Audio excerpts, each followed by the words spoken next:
Hello po mga kapatid, big shoutout po lang po tayo ngayon, no?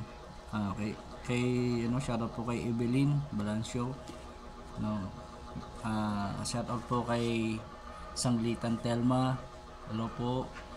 Shoutout po kay Erdman Baluyos Sumalpong. Shoutout po kay Janet Cruz Gamboa. Hello din po. Hello po sa inyo lahat. Shoutout po kay Rosana Santos Aguilar. Shoutout po kay Ann Navarro.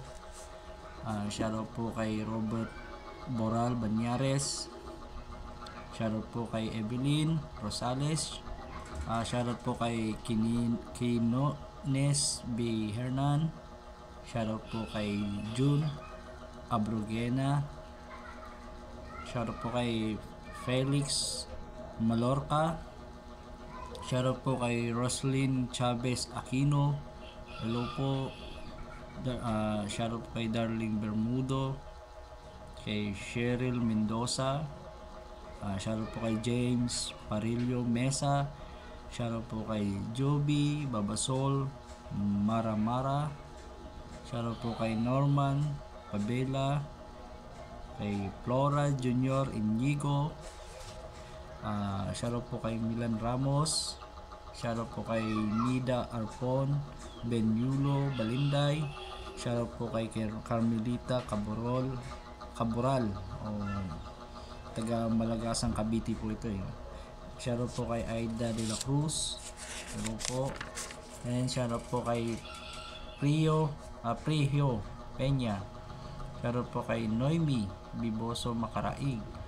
Shoutout po kay Jackie Pia, kay Francis Casiano Baluyot.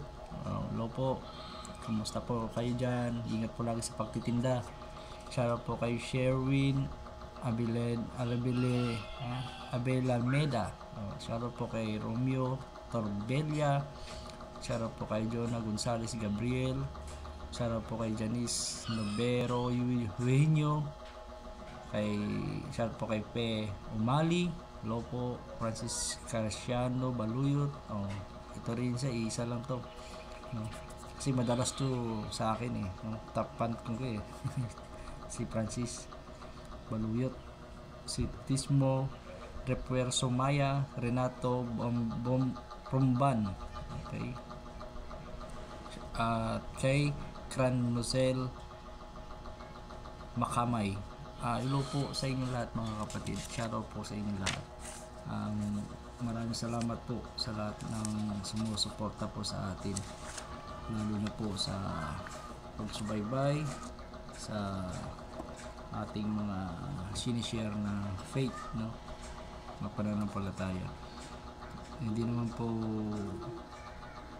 lead sa ating kaalaman na marami pang tao na hindi nakakaalam ng katotohanan, diba? Hindi nila alam, di pa nila kilala ang tunay na Diyos, na iisa lamang ang tunay na Diyos, walang iba kundi ang Ama. Na ito ang ipinakilala ng ating Panginoon Kristo. Masabi nga ng ating Panginoon Kristo, at ito ang buhay na walang hanggan, na ikaw lamang, yung Ama, ang makilala nila na iisang tunay na Diyos. Maraming salamat po mga kapatid.